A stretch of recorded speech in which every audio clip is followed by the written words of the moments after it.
Everyone, very very good evening to all of you. कैसे हैं आप सभी? आई होप सभी बहुत अच्छे होंगे। और बिल्कुल जो है नए वीक की स्टार्टिंग जो है वो हम करने वाले हैं। और 3 मॉक टेस्ट आपके लिए लास्ट वीक मैंने लिए। इस वीक जो है अगेन आपके 3 से 4 मॉक टेस्ट कंडक्ट होंगे। बहुत सारी नई चीज़ें जो है इस वीक में हम सीखते हुए चलेंगे। और मॉक टेस्ट नंबर 4 मैं आपके सामने लेके आ चुकी हूँ। एक बार बता दीजिए ऑडियो वीडियो सब क्लियर है क्या, सो दैट हम सेशन को स्टार्ट कर सकें एंड बढ़िया तरीके से अपनी क्लास को कंप्लीट कर सके। यस, मेरे एंड से सब क्लियर है। एक बार फटाफट से लाइक एंड शेयर हो जाना चाहिए सेशन सभी के साथ, सो दैट सारे बच्चे आ जाएं। और 6 बजे हमारा जो टाइम है वो फिक्स है। 6 PM पे आपका जो है कॉमर्स का सेशन रहता है। वेरी गुड इवनिंग निधि, शबीना, अमित, मोनिका, मोहम्मद, उर्मिला, कुंजल, स्वागत है आप सभी का।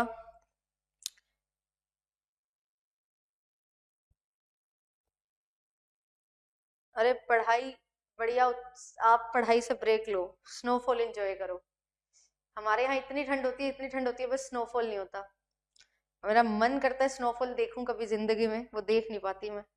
आप लोग थोड़ा सा बैठो साइड में, रेस्ट करो, स्नोफॉल देखो भाई, फिर पढ़ाई करना। स्नोफॉल एंजॉय करो, वो ज्यादा जरूरी है। मेरा तो सपना ही रह गया स्नोफॉल देखूं कभी। अब बाहर निकलना पड़ेगा उसको देखने के लिए। पढ़ाई हो जाएगी, ठीक है। बढ़िया मैगी और चाय लेके बैठ जाया करो, मस्त मजा आता है पढ़ाई करने में। चलो एनीवेज करते हैं क्लास को start. Very good evening guys, very good evening Radhika, dream big और Prashant, Jayashree, Khushboo. Very good evening guys. ठंड ही नहीं आ रही आधी जगह, हमारे यहाँ कुल्फी जमी पड़ी है, 15 degree temperature. It's very hard to take class, but हम लेंगे क्लास, ठीक है। स्टार्ट करते हैं सेशन बढ़िया तरीके से। मेरा नाम आयुषी है। अगर आप मुझे for the very first time देख रहे हैं तो आप सभी का स्वागत है। चैनल को सब्सक्राइब कर लीजिए, जुड़ जाइए हमारे साथ। और जो आपकी JRF की जर्नी है उसके लिए जो है 4th गियर हमने ढाल दिया है, ठीक है। आज 4th सेशन है। JRF अड्डा पे आपको सारी क्लास की PDF मिल जाएगी। टेलीग्राम चैनल है जिसके थ्रू आपको सेशंस मिल जाते हैं। JRF अड्डा के थ्रू आप कनेक्ट कर सकते हैं। JRF अड्डा से बहुत सारे वेरियस प्लेटफॉर्म्स हैं। एंड मॉक टेस्ट आपके लिए हैं। अगर आप मॉक टेस्ट बाय करना चाहते हैं, you can buy, you can enrol. And these are the students, some of the students जिन्होंने JRF अड्डा के साथ जो है जुड़ के तैयारी की और अपना सिलेक्शन लिया। और आप सभी भी इसी लीग में जुड़ने वाले हैं बहुत जल्द, है ना, और सिलेक्शन लेने वाले हैं। और बिल्कुल जो है आपके लिए जो जून के लिए तैयारी कर रहे थे, तो बहुत सारे बच्चे बोल रहे थे मैम जून का बैच लेना है, तो बिल्कुल आपके लिए बैच जो है वो स्टार्ट नहीं हुआ अभी, बट एनरोलमेंट स्टार्ट हो चुके हैं। बैच ऑब्वियसली पेपर के बाद ही होगा, कॉमर्स के पेपर के बाद हम करेंगे जनवरी में स्टार्ट। तो जून 2025 के लिए आप लोग एनरोल कर सकते हैं। कंप्लीट लाइव बैच आपके लिए होने वाला है ना। लाइव प्लस रिकॉर्डेड सारे सेशन, जो भी क्लासेस हो जाएंगी वो रिकॉर्डेड फॉर्म में आपको मिलेंगी। डेली क्लासेस में क्विजेज और PDFs आपकी होंगी bilingual. Interview guidance programme, handbooks, paper 1 paper 2 की, ये सिर्फ इंग्लिश में होंगी, ठीक है। पेपर 1 पेपर 2 की हैंडबुक्स, पेपर 1 हिंदी में भी मिल जाएगा, कॉमर्स इंग्लिश में मिलेगा। Complete video course doubt clearing session के साथ 10 साल के प्रीवियस ईयर क्वेश्चंस आपको with detail explanation video solution मिलेंगे। And 10 full length mock test आपके होने वाले हैं। ये प्रॉपर पूरा जो भी आपको रिक्वायरमेंट होती है वो सारी रिक्वायरमेंट आपको मिलने वाली है, ठीक है। और साथ ही साथ जो है बुक भी आ चुकी है। प्रीवियस ईयर की बुक अगर आप लेना चाहते हैं, अभी दिसंबर के लिए लेने का कोई फायदा नहीं, क्योंकि 10-15 दिन डिलीवर होने में लगेंगे, इतने पेपर आ जाएगा। तो जून के लिए ही है ये भी। हाँ, क्रैश कोर्स आप ले सकते हैं। मैंने आज से मैथ्स की क्लासेस स्टार्ट कर दी है क्रैश कोर्स में। सुबह 8:30 बजे मेरा टाइम रहता है। तो क्रैश कोर्स लेना चाहते हैं पेपर 1 के लिए आप ले सकते हैं। और अभी 15% डिस्काउंट आपको मिल रहा है। फाइनल कोड आप यूज करेंगे तो 15% डिस्काउंट के साथ आप अर्ली एनरोलमेंट भी ले सकते हैं। एंड टेस्ट सीरीज वगैरह और क्रैश कोर्स में भी एनरोलमेंट अगर लेना चाहते हैं ले सकते हैं। पेपर 2 की तैयारी आपकी यूट्यूब पे ही हो रही है, जबरदस्त, ठीक है। इससे बेहतर कुछ भी नहीं, क्योंकि तैयारी करनी है जहां मर्जी से करो। यूट्यूब पेड दोनों पे जम के तैयारी करवाई जा रही है। तो जो जहां पे हो आप वहीं से तैयारी आपने कर लेनी है, ठीक है। कि जब हमारे पास यहाँ पे DI आती है और ये डबल टेबल DI है, इसका मतलब क्या है कि किस तरीके से डबल टेबल को हमें अप्रोच करना है, वो चीज हमारे लिए इंपॉर्टेंट हो जाती है। तो डबल टेबल में हमेशा क्या होगा, कभी भी दो अलग अलग चीजें आपको नहीं दी जाएंगी। ठीक है, कोई भी चीज है, जैसे एक टेबल में आपको कुछ सेल्स दे दी, ठीक है, किसी भी मिलियन में दे दी है, करोड़ में दे दी है, किसी भी वैल्यू में आपको, किसी भी यूनिट में आपको दे दी जा सकती है, कोई भी सेल्स दे दी या प्रोडक्शन दे दी, कुछ भी। देन इसके बाद इसको कैसे बाइफरकेट किया होगा वो दूसरे टेबल में आपको दे रखा होगा कि हमने, ठीक है, एक हमारे पास सेल्स थी टोटल पूरे ईयर की, डिफरेंट 5 कंपनीज में, 6 कंपनीज में उन्होंने सेल्स की, बट सेल्स करने के बाद यहाँ पे बोलेंगे कि उन्होंने 3 चीजें सेल की हैं, ठीक है, ए प्रोडक्ट, बी प्रोडक्ट और सी प्रोडक्ट। उसका बाइफरकेशन आपको दे देंगे कि ए प्रोडक्ट इतना बनाया, ठीक है, इतना सेल किया, उस सेल पे प्रॉफिट इतना कमाया, बी प्रोडक्ट की इतनी सेल्स की, उस पे कुछ प्रॉफिट कमाया, सी प्रोडक्ट पे कुछ सेल्स की, उस पे कुछ प्रॉफिट कमाया।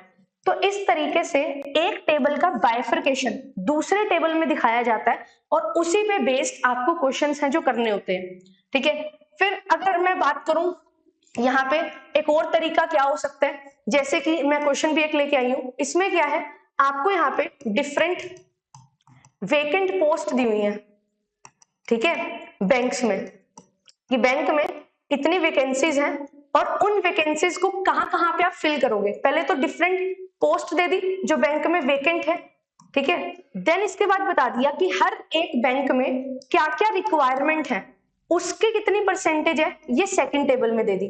तो इस तरीके से 2 टेबल आपको दिए जाते हैं और टेबल 1 पे ही टेबल 2 डिपेंड होता है, उसके अकॉर्डिंग आपको क्वेश्चंस को सॉल्व करना होता है। ये चीज यहाँ पे रहती है डबल टेबल डीआई में। और कभी कभी डबल टेबल डीआई सिर्फ डबल टेबल बनाने के लिए आपको दी जाती है, उसमें क्या होता है, ऊपर आपको बिल्कुल पूरा का पूरा फुल फ्लेज इंफॉर्मेशन दे देंगे, ठीक है। कैसे फुल फ्लेज इंफॉर्मेशन किस तरीके से दी जाती है, जैसे कि यहाँ पे कंपनी है, इन्होंने कुछ प्रोडक्शन की आइटम्स की, ठीक है, और प्रोडक्शन करने के बाद यहाँ पे बताएंगे कि ए रेशो बी, 2 आइटम है, उनकी रेशो कितनी है, फिर यहाँ पे बता देंगे कि प्रॉफिट कितना कमाया, उसकी भी रेशो हमें दे देंगे कि एक यूनिट पे इतना प्रॉफिट कमाया, बी दूसरी यूनिट पे, दूसरे आइटम पे इतना प्रॉफिट कमाया, तो उसके अकॉर्डिंग यहाँ पे अलग अलग रेशो दे देंगे। फिर यहाँ पे ये बोलेंगे कि हमारे पास यहाँ पे जो डिफरेंट कंपनीज थी ना, उन कंपनीज में से हमारे जो प्रोडक्शन हो रही थी इन कंपनी की, इसमें ना कुछ डिफेक्टिव प्रोडक्ट्स भी बनते हैं, ठीक है, और डिफेक्टिव प्रोडक्ट्स आपको बता देंगे कि आउट ऑफ टोटल प्रोडक्शन 5%, 8%, 10% कुछ डिफेक्टिव प्रोडक्शन है। सो दैट जब आप ये टोटल प्रोडक्शन को लेके चलोगे तो आपको यहाँ पे पता लग जाएगा कि इस टोटल प्रोडक्शन में से इतनी इतनी प्रोडक्शन तो डिफेक्टिव है, तो उसको आपको पहले माइनस कर लेना है, देन उसके बाद आपको प्रॉफिट की कैलकुलेशन करनी है। ये चीजें रहती हैं डबल टेबल डीआई में और इसी तरीके से यहाँ पे इसको बनाया जाता है, ठीक है। अब आपके लिए यहाँ पे मैं एक टेबल लेके आई हूँ, टेबल देखो क्या चीज है और 1 बाय 1 इसको सॉल्व करेंगे क्वेश्चंस को। क्वेश्चन नंबर 1 यहाँ टेबल देखो, टेबल 1 और टेबल 2 दे रखे हैं। टेबल 1 आपको बोल रहा है कि हमारे पास ना अलग अलग 6 बैंक है, इन 6 बैंक में वेकेंट पोस्ट है, मतलब खाली खाली पोस्ट है। ए बैंक में 800 वैकेंसी है, बी बैंक में 940 वैकेंसी है, सी बैंक में 600 वैकेंसी है, एंड सो ऑन। इस तरीके से अलग अलग वैकेंसीज आपको दी हुई है। फिर इसके बाद देखो आगे क्या बोल रहे हैं, टोटल वैकेंट कितनी पोस्ट है, 4170, इस चीज का भी ध्यान रखना। फिर ये बोल रहा है ये जो 6 बैंक है इसमें हमने ये भी देखा कि ठीक है वैकेंसी तो इतनी है, पर क्या ये सभी की सभी एक ही पोस्ट के लिए होंगी, नहीं, बैंक में डिफरेंट डिफरेंट पोस्ट होती है। तो ये डिफरेंट डिफरेंट पोस्ट हमें दी हुई है 6, और इन डिफरेंट पोस्ट में कितनी कितनी परसेंटेज की रिक्वायरमेंट है वो आपको यहाँ पे दी हुई है।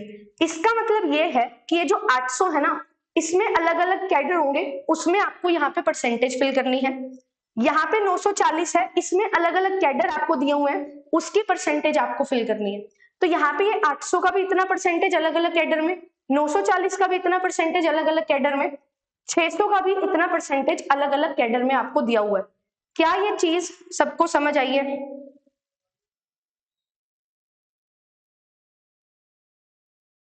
क्या ये चीज सबको समझ आई है कि किस तरीके से यहाँ पे इन्होंने परसेंटेज दिया हुआ है?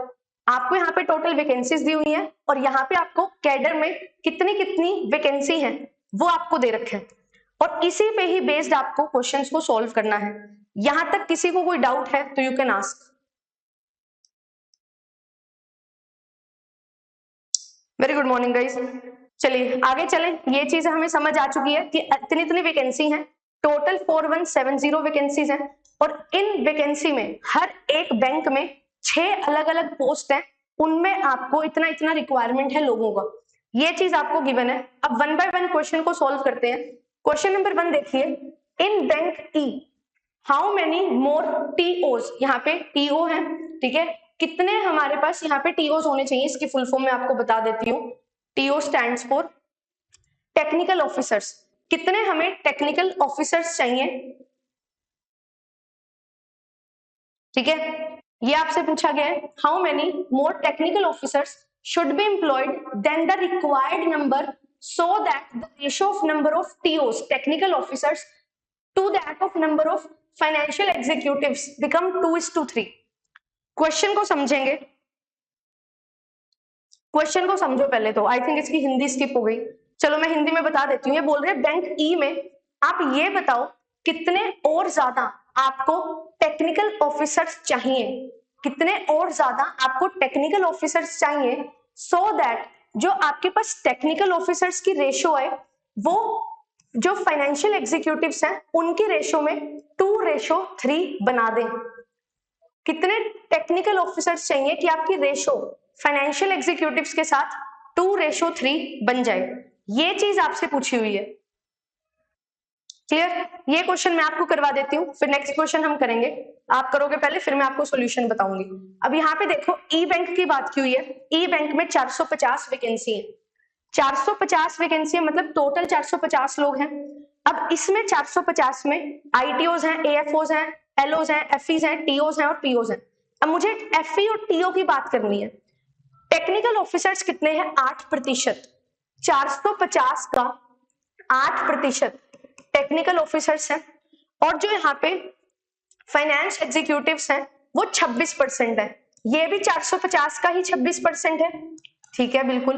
अब यहाँ पे मुझे चाहिए कि कितने और ज्यादा टेक्निकल ऑफिसर्स को मैं अपॉइंट करूं कि मेरी रेशियो 2:3 बन जाए, ठीक है। तो यहाँ पे पहले ये निकाल लो कि कितने नंबर है हमारे पास ऑलरेडी, तो यहाँ पे इसका 8% में निकालूंगी तो कितना बनेगा, 10% 45 होता है, और 2% की अगर मैं बात करूं तो 9 होता है, तो 36 आ जाएगा मेरे पास नंबर कि जो टेक्निकल ऑफिसर्स हैं वो कितने हैं, 36 है, ठीक है। फिर इसके बाद 450 का 26% मेरे को निकालना है।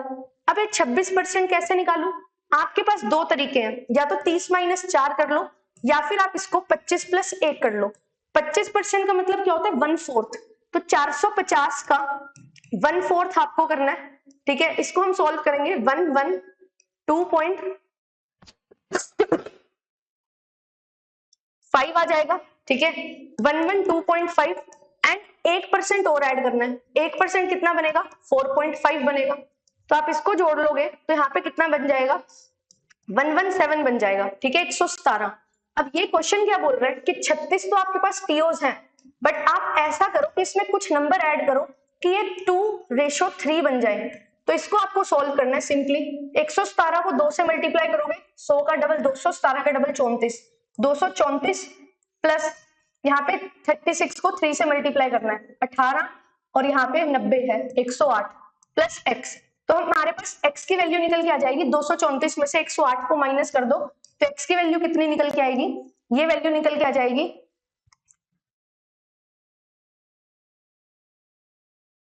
14 में से 8 जाएंगे 6 बचेगा, 12 में से, ये तो थोड़ा गलत आंसर आ रहा है, 1 मिनट। टीओज जो है वो 8% है, 450 का 8%, 36 बनेगा, ठीक है, और 450 का 26%, ये बनेगा 117।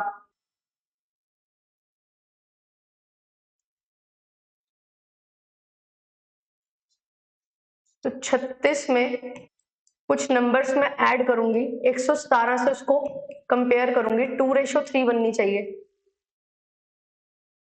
108, सॉरी 3x की वैल्यू निकल के आएगी ना, हाँ सॉरी 3x आएगा ना यहाँ पे, हाँ जी। तो यहाँ पे क्या होगा, देखो इसको सॉल्व करने पे 3x की वैल्यू मेरे पास निकल के आ जाएगी, 234 में से 108 को माइनस कर दो, तो यहाँ पे इसको मैं सॉल्व करूंगी, तो यहाँ पे 126 बनेगा, ठीक है। अब x की वैल्यू कितनी आएगी, 3 से इसको डिवाइड कर दो, 42, तो answer will be option number A. ठीक है, ऑप्शन नंबर ए इसका बिल्कुल करेक्ट आंसर यहाँ पे हो जाएगा। यस बिल्कुल, दिशा जी का आंसर बिल्कुल करेक्ट है, आंसर विल बी 42, क्योंकि यहाँ पे सिर्फ ये चीज हमें यहाँ पे करनी है कैलकुलेशन, एंड इसका पहले 8% और 26% निकालना है। 8% और 26% निकाल के आपके पास ये निकल के आ जाएगा कि कितने लोग ऑलरेडी हमारे पास हैं और हमें कितने लोग चाहिए, उसके लिए आप ये इक्वेशन को सॉल्व करोगे। यहाँ पे थोड़ा सा चीजें को लेंदी लेके चल रहे हैं, बट अगर आप कैलकुलेशन थोड़ा फास्टली कर लोगे तो you will be able to crack this question very easily. ठीक है, नेक्स्ट क्वेश्चन देखो, the ratio of recruitment of AFOs, जो एएफओज हैं सी और ई में, अगर हम इनको इकट्ठे ले लें, जोड़ लें सी और ई में, ठीक है, और फिर हम डी और एफ में लेके चले एएफओज को, ठीक है, डी और एफ में इनको एक साथ लेके चले, इन दोनों को और इन दोनों को, तो आपसे पूछा जा रहा है कि इनकी रेशियो बताओ कितनी होगी। लेके हमें एएफओ ही चलने हैं, ठीक है, एएफओ ही लेने हैं अलग अलग बैंक्स में और दो दो बैंक को ऐड करना है, तो आपके पास कितनी यहाँ पे वैल्यू आएगी वो आपको बतानी है।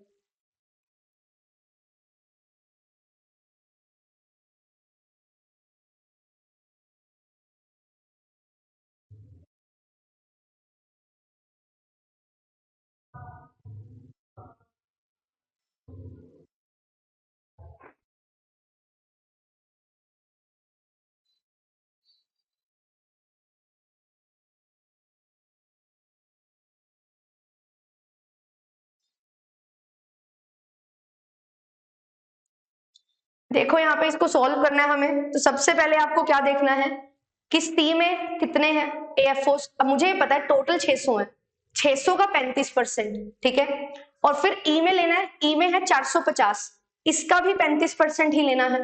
तो मैंने आपको लास्ट क्लास में एक चीज सिखाई थी, जब हमारे पास परसेंटेज सेम हो तो हम क्या करते हैं, यहाँ पे जो हमें वैल्यू दे रखी है उसको ऐड कर लेते हैं, अगर हमारे पास बेस सेम हो परसेंटेज अलग हो तो परसेंटेज को ऐड कर लेते हैं। तो वही चीज का इस्तेमाल करते हुए आप ये चीज देखोगे, एंड देन इसके बाद हमें डी और एफ लेना है, उसका भी 35-35% लेना है, तो दोनों को ऐड करके डायरेक्टली 35% आप निकाल लोगे। बताइए इसका आंसर क्या होगा।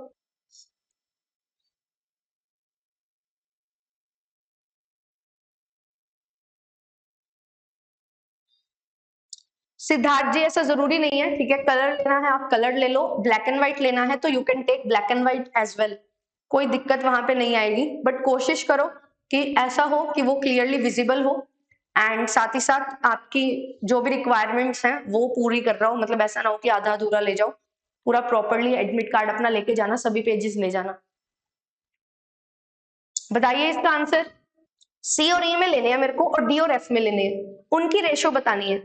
तो मैम आपने एक चीज हमें सिखा रखी है, पूरा पूरा सोल्व हमें जरूरत नहीं होती करने की, हमें क्या करना है 600 और 450, 1050 लेना है और उसका 35% करना है, और उसकी रेशियो लेनी है किससे, 820 और 560, 800 और 500 1400, 1480, इसका 35% लेना है, क्योंकि लेना सिर्फ और सिर्फ क्या है एएफओ ही लेना है ना, बिल्कुल एएफओ लेना है, तो इससे इसको कैंसिल कर दो, इससे इसको कैंसिल कर दो, इनकी जो रेशियो है वही रेशियो हमारे पास निकल के आएगी। अब मैं इसको सॉल्व करूं तो यहाँ पे कितने पे वैल्यू पे सॉल्व होगा, ये 148 है और 105 है, तो यहाँ पे ये किसी पे सॉल्व हो रहा है क्या,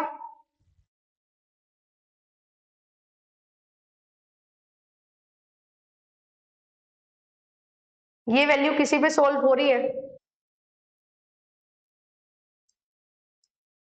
105 और 148,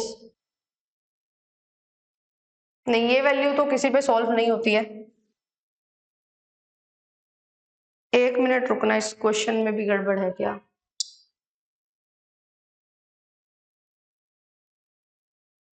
वेट गाइस, एक मिनट रुकिए।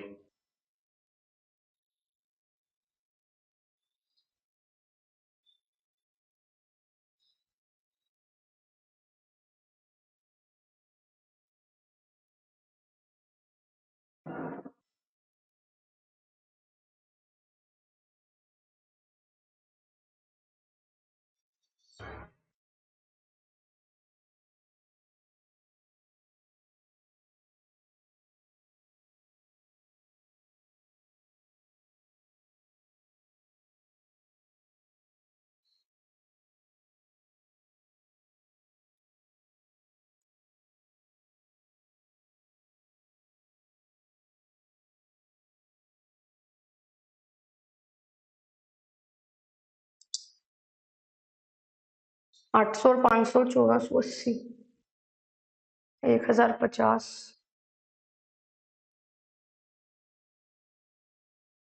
AFO लेने हैं 35% है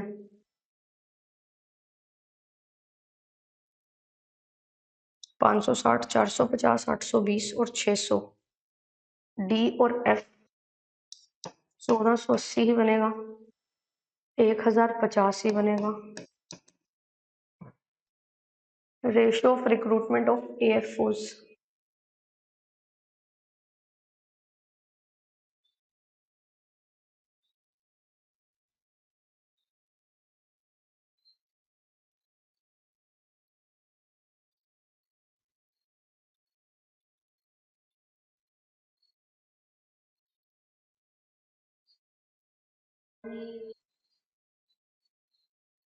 सौ पांच इसका आंसर मेरे अकॉर्डिंग तो यही आना चाहिए 105 और 148 ठीक है answer should be this only क्योंकि यहाँ पे कैंसिल आउट ही नहीं हो रहा किसी नंबर से 0 से 0 कैंसिल होगा ये 3 के टेबल पे जा सकता है बट ये 3 के टेबल पे नहीं जाएगा कॉमन नंबर इनके बीच में नहीं है कोई और अगर कॉमन नंबर नहीं है तो आंसर शुड बी 105 और 148 यहाँ पे इसको करने का तरीका यही रहेगा कि हमारे पास जो सी बैंक है और जो ई बैंक है इनको टोटल लेना है सी और ई का टोटल करेंगे 1050 बनेगा 600 और 450 उसका 35% और उसकी रेशियो लेनी है किसके साथ यहाँ पे जो 820 और 560 है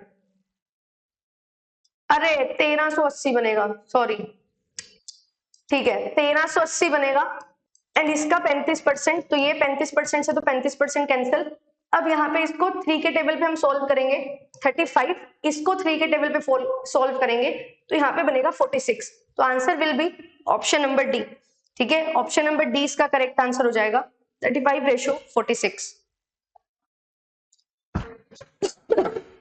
वो 1380 होना था 1480 नहीं 1380 था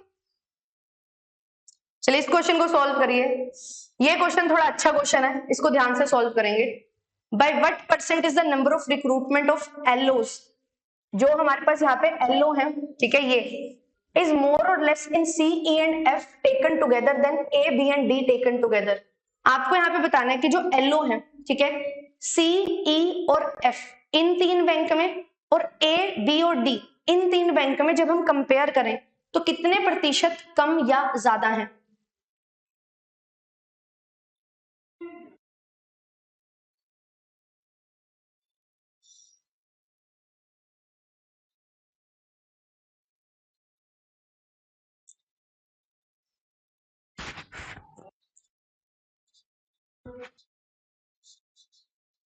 चलिए इस क्वेश्चन को ध्यान से करेंगे ठीक है कैलकुलेशन को ध्यान से करेंगे इसमें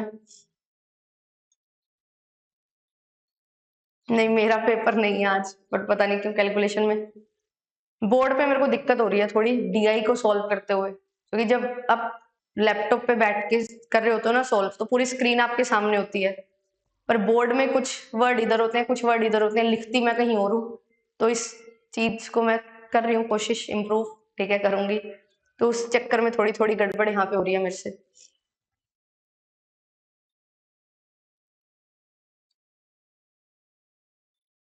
देखो सी ई और एफ में हमें लेना है और ए बी और डी में अब ये चीज तो क्लियर है कि जो एलओ है वो हर एक बैंक में 10% है तो सी ई और एफ को अगर आप टोटल कर लोगे 600 450 और 560 तो इसको टोटल करो तो 600 900 1500 1500 1610 बनेगा ठीक है 1610 एंड इसका अगर हम टोटल करें ए बी और डी को तो 800 और 800 1600 2500 2560 यहाँ पे बन गया ठीक है इन तीनों का टोटल 2560 ये बन गया अब आपसे ये पूछ रहे हैं कि कितना प्रतिशत कम या ज्यादा है तो जब भी आपको परसेंटेज मोर और लेस निकालना होता है तो आप क्या करते हो आप ये करते हो कि जितना इनका टोटल वैल्यू है उसमें कितना हमें एलओ का परसेंट लेना है 10% लेना है तो मुझे ये पता लग गया ये 161 है और ये 256 है ठीक है ये चीज क्लियर है क्योंकि ये 1610 था ये 2560 था तो अब कितना कम या ज्यादा है इसका डिफरेंस लेना पड़ेगा अब यहाँ पे जो सी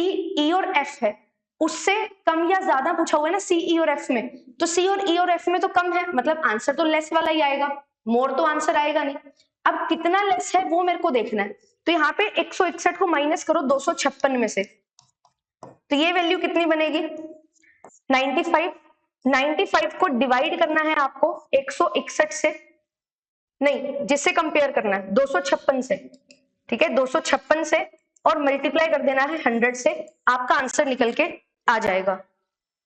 चलिए इसको सॉल्व करिए और बताइए इसका करेक्ट आंसर क्या है।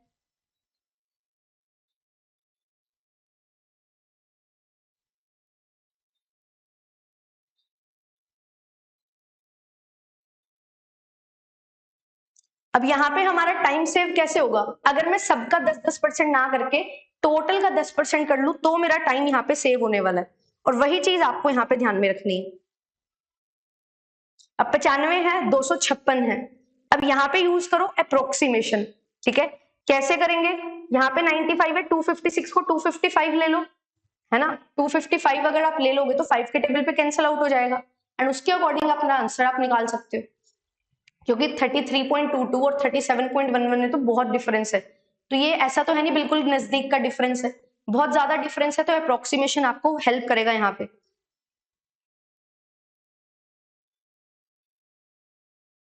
तो आंसर आ रहा है मेरे पास 37%। तो चलिए इसको सॉल्व करते हैं। यहाँ पे 95/256 है, 95/256 इंटू 100, ठीक है। तो यहाँ पे इसको मैं क्या करती हूँ, मैं तो इसको 100 ले रही हूँ और इसको 250 ले रही हूँ। अब ध्यान रखना, न्यूमिनेटर को मैंने बढ़ाया, डिनोमिनेटर को मैंने कम किया, तो मेरा आंसर थोड़ा ज्यादा आएगा, ठीक है, क्योंकि दोनों से ही आंसर ज्यादा बनेगा एक्चुअल आंसर से। मल्टीप्लाई करा इसको 100 से, यहाँ पे इसको सॉल्व करेंगे, यहाँ पे मेरा आंसर आ रहा है 40। अब मेरा आंसर, क्योंकि मैंने न्यूमिनेटर को तो बढ़ाया था जिसकी वजह से एक्चुअल आंसर से आंसर बढ़ाया, डिनोमिनेटर को कम कर दिया जिसकी वजह से एक्चुअल आंसर से आंसर ज्यादा आएगा, तो 40% आंसर आ रहा है। इससे आंसर थोड़ा कम ही बनेगा क्योंकि मैंने ज्यादा डिफरेंस नहीं लिया, लगभग 10 का ही डिफरेंस लिया है टोटल में। तो यहाँ पे जो आंसर बनेगा, 40 का 10% कम कर दो, कितना बनता है 4, तो यहाँ पे 36 या 37 इसके नजदीक आंसर बनेगा, तो answer will be option number D.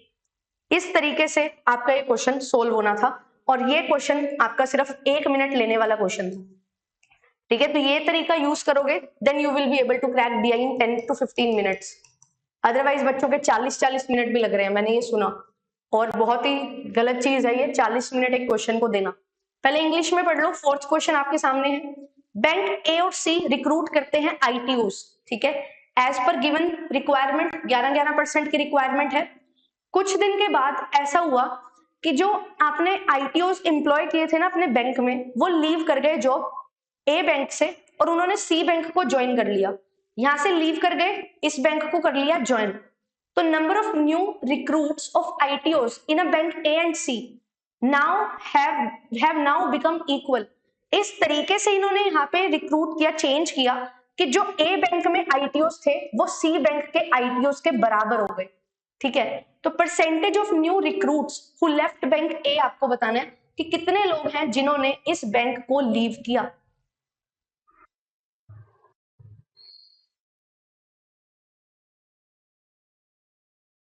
तो इस क्वेश्चन में क्या चीज दी हुई है, आपको ये बोल रखा है ए और सी में वो लोग बराबर हो जाएं, ठीक है। बराबर हो जाएगा मतलब क्या है कि यहाँ पे 800 है, उसका हमें लेना है 11%, और यहाँ पे हमारे पास 600 लोग हैं, उसका हमें लेना है 11%। अगर मैं यहाँ पे बात करूं तो यहाँ पे मैं निकाल सकती हूँ कि मैम 88 ले लेंगे, 66 ले लेंगे, इसमें से क्या करेंगे, हमें इतने लोग को ट्रांसफर करना है कि बराबर हो जाए। तो हम ये देख सकते हैं यहाँ पे 22 का डिफरेंस है, 2 से डिवाइड कर दो, 11 लोगों को ट्रांसफर कर दो। अब 11 लोगों को ट्रांसफर किया कितने पे, 88 पे, तो 11/88 इंटू 100, क्योंकि परसेंटेज में पूछ रखा है, तो 1/8 का मतलब क्या होता है 12.5। बिल्कुल करेक्ट आंसर यहाँ पे आपका निकल के आ जाएगा। पर मैं ये बोल रही हूँ जरूरी नहीं है आपको पूरा परसेंटेज को सॉल्व करना। यहाँ पे देखो, यहाँ पे आपको 800 दिया हुआ है, यहाँ पे 600 दिया हुआ है, इसका डिफरेंस निकाल लो, इसका डिफरेंस है 200, बराबर करना है, आधा आधा बांटना है, तो यहाँ पे 2 से डिवाइड कर दो, 100 आ जाएगा। अब आपने किया क्या, आपने 100 लोगों को ट्रांसफर किया ओवर 800 लोग, तो क्योंकि ए से कंपेयर करना था ना, ए छोड़ने वाले लोग कितने हैं ये आपको बताना है, तो ए में से 100 लोग गए और 800 टोटल लोग थे, इसको 100 से मल्टीप्लाई करो, 1/8 is 12.5 only. Option number A इसका बिल्कुल करेक्ट आंसर यहाँ पे निकल के आ जाएगा। क्या ये चीज सभी को क्लियर है? Is this clear to everyone कि यहाँ पे क्या चीज हमने की है? यहाँ पे जब परसेंटेज आपके पास सेम है, तो आप क्या कर सकते हो, जब परसेंटेज आपके पास सेम है तो आप यहाँ पे इनका डिफरेंस ले सकते हो, और इनके डिफरेंस को हमें बराबर करना था तो हमने डिवाइड बाय 2 कर दिया 200 को, और हमारा आंसर निकल के आ गया। ठीक है, क्लियर है सभी को? इसके बाद क्वेश्चन नंबर 5 है, इसको भी सॉल्व करेंगे, इसके बाद मैं आपके डाउट ले लूंगी। थर्ड क्वेश्चन में आपको जो भी डाउट हो रहा है, पहले इस क्वेश्चन को भी कर लेते हैं। 5th क्वेश्चन हमारे पास है। अब अगर इसमें आपको थोड़ा डाउट आ रहा हो कि मैम ये कैसे आपने किया है, आप इसको नॉर्मली भी कर सकते हो, कोई दिक्कत नहीं है। 800 का 11% ले लो 88, 600 का 11% लोगे 66, इसको डिफरेंस निकालोगे, डिवाइड बाय 2 करोगे, 11/88 इंटू 100, तो भी आंसर आ जाएगा, उसमें भी कोई दिक्कत नहीं आएगी। इस क्वेश्चन को सॉल्व करिए। बैंक डी और एफ है, वो क्या करते हैं, 15% ज्यादा पीओज जो है उनको रिक्रूट करते हैं जितनी रिक्वायरमेंट है, क्योंकि ये तो रिक्वायरमेंट है डिफरेंट कैडर में। तो पीओ जो है उनकी रिक्वायरमेंट 10% है, पर ये बोल रहे हैं हम 15% ज्यादा रिक्रूट कर रहे हैं, मतलब 10 की बजाय 25% रिक्रूट कर रहे हैं। तो 1 साल के बाद टोटल स्ट्रेंथ है जो स्टाफ की डी और एफ में was brought down to the original strength through retrenchment of some employees. By what percent is the retrenchment less or more in bank D than in bank F? Question क्या बोल रहा है, question बोल रहा है कि B D और F bank में रिक्वायरमेंट है पीओस की, ठीक है, जितनी रिक्वायरमेंट है उससे 15% और आप ऐड करके रिक्रूट कर रहे हो उन लोगों को जो डिफरेंट पीओस हैं, ठीक है। बट फिर आप क्या कर रहे हो, 1 साल के बाद जितने आपने रिक्रूट किए थे ना एक्स्ट्रा, उनको रिट्रेंच कर रहे हो, उनको बाहर निकाल रहे हो अपने बैंक से। तो आप ये बताओ कि जो बैंक डी है उसमें कितने लोग रिट्रेंच होंगे और बैंक एफ में कितने लोग रिट्रेंच हुए, उनका डिफरेंस बताना है। कि बैंक डी में अगर मान लो 100 लोग हुए, बैंक एफ में 80 लोग हुए, तो 20 लोग ज्यादा हुए ना बैंक डी में, तो 20/18 to 100 इस तरीके से आपको सॉल्व करना है और आंसर परसेंटेज में बताना है। ऑप्शंस आपके सामने हैं, हिंदी में भी एक बार देख लो एंड बताइए इसका आंसर क्या होगा।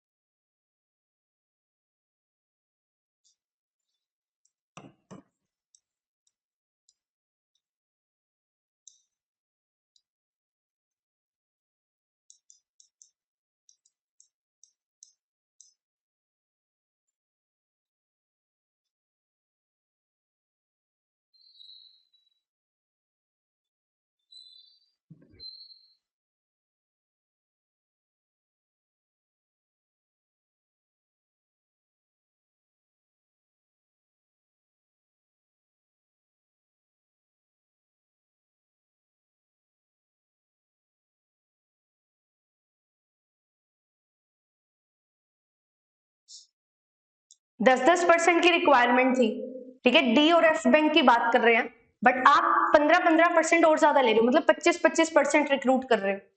देन उसको अगर आप दोबारा रिट्रेंच करोगे तो कितना प्रतिशत डी में है वो कम या ज्यादा होगा एज कंपेयर टू एफ।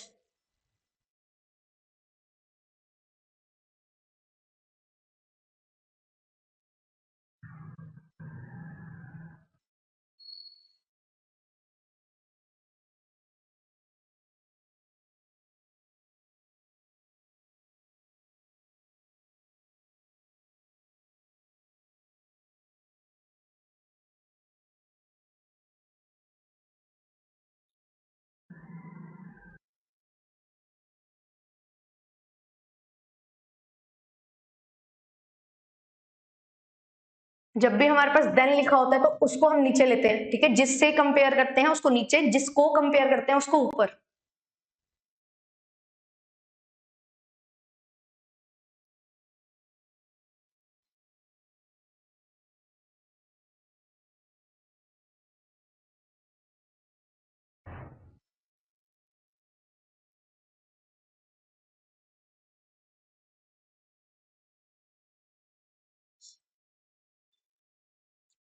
तो यहाँ पे चलिए सॉल्व करते हैं। डी और एफ की बात की जा रही है, डी में हमें कितने लोगों की रिक्वायरमेंट है, पीओस जो है वो 10%, मतलब 82, और यहाँ पे 56। बट हम कर क्या रहे हैं, हम 25% रिक्रूट कर रहे हैं, मतलब 1/4। तो 56 का अगर मैं 1/4 करूंगी तो 140 ठीक है, और 820 का 1/4 करूंगी 205। तो हमें रिक्वायर्ड कितने लोग हैं, इतने, पर हम कर कितने लोगों को रिक्रूट रहे हैं, इतने लोगों को। अब वो बोल रहे हैं अगर हम इनको ओरिजिनल स्ट्रेंथ पे लेके आना चाहते हैं तो हम यहाँ पे कितना परसेंटेज कम या ज्यादा कर रहे हैं बैंक डी में बैंक एफ से। तो अब आप यहाँ पे एक चीज देखो, हमारे पास डी और एफ बैंक में इतने इतने लोग हैं, ठीक है, और हमें कितने लोग चाहिए, 82 और 56 चाहिए। तो कितने लोग हमने ज्यादा रिक्रूट कर रखे हैं उनका डिफरेंस निकाल लूं, 205 में से 82 को माइनस करूंगी तो कितना बचेगा, ये बचेगा, यहाँ पे लिख देती हूँ 3 और यहाँ पे 12, 123। और इसको अगर मैं सॉल्व करूं 140 में से 56 को माइनस कर रही हूं तो यहाँ पे कितनी वैल्यू बचेगी, यहाँ पे बचेगी वैल्यू 84। तो आप देख सकते हो इतने लोगों को मेरे को क्या करना है, रिट्रेंच करना है। बट ये बोल रहे हैं आप ये नहीं बताओ कि कितने लोग रिट्रेंच करने हैं, बैंक डी में कितने लोग कम या ज्यादा हो रहे हैं वो आपको बताने हैं। बैंक डी में 123 लोग को टाटा बाय बाय करनी है, बैंक एफ में मेरे को 84 लोगों को बाय बाय करनी है। तो कितने लोग कम या ज्यादा हैं, तो ऑब्वियस सी बात है डी में ज्यादा लोग हैं तो ज्यादा वाला आंसर होगा, लेस वाला आंसर तो नहीं होगा। चलिए अब देखते हैं कितना कम या ज्यादा। 123 में से 84 को माइनस कर दो, कितना बचेगा, यहाँ पे बचेगा 39। कितने से हमें कंपेयर करना है, हमें बैंक एफ से कंपेयर करना है, मतलब 84 से कंपेयर करना है, मल्टीप्लाई करना है 100 से। अब अगेन मैं यहाँ पे क्या करूंगी, अगेन मैं यहाँ पे अप्रोक्सीमेशन यूज करूंगी। 39 को 40 ले लिया, 84 को 85 ले लिया, मल्टीप्लाई बाय 100 कर दूंगी। अब यहाँ पे अगर मैं इसको सॉल्व करना चाहूं तो आप देख सकते हो कि ये कितना परसेंट है, ये 50% से थोड़ा सा कम है, क्योंकि 85 का 50% कितना होता है 42.5, ये इससे हल्का सा कम है। अब हल्का सा कम है तो आंसर मेरा क्या होगा, 46.43% मोर इन बैंक डी। तो answer will be option number A इसका बिल्कुल करेक्ट आंसर यहाँ पे हो जाएगा। ठीक है, तो इस तरीके से आपको इस डीआई को सॉल्व करना था, और इस डीआई में मुझे नहीं लगता अगर हम ध्यान से करें तो आपको यहाँ पे ज्यादा समय लगेगा। हाँ, बट ये चीज है कंफ्यूज नहीं होना है, जैसे स्टार्टिंग में मैं भी हो गई थी एक क्वेश्चन में, तो वो चीज का ध्यान रखना है एंड कोशिश करनी है कि कैसे हम कैलकुलेशन को इजी से इजी रख सके एंड एडिशन सब्ट्रैक्शन में बिल्कुल गलती ना करते हुए अपने क्वेश्चन को सॉल्व कर सके। अभी थर्ड क्वेश्चन में एक डाउट था स्टूडेंट का, उसको भी देख लेते हैं। यहाँ पे आप, अरे देखो मैंने यहाँ पे डिफरेंस कैसे लिया, ये 10% था ना एलो, तो मैंने यहाँ पे 256 और उसमें से 161 को माइनस किया है। ठीक है, मैंने यहाँ पे 0 0 लिया ही नहीं, अगर आप दोनों जगह 0 लोगे तो वो भी 0 से 0 कैंसिल हो जाएगा। ठीक है, अगर आप इसका डिफरेंस लेते हो टोटल का तो भी वो माइनस हो जाएगा। ठीक है, 0 से 0 कैंसिल हो जाएगा। अभी मैंने क्या किया, मैंने जो एलओ है उनमें 10% की इनकी रिक्वायरमेंट है, तो 2560 का 10% 256 लिया, 1610 का 10% 161 लिया, उसको मैंने सॉल्व किया है। ठीक है, आई होप अब आपको ये क्लियर हो गया होगा जया जी। ये क्वेश्चन थे जो मैंने यहाँ पे इसको इस तरीके से 10% लेके सॉल्व किया था। ठीक है, answer will be option number D.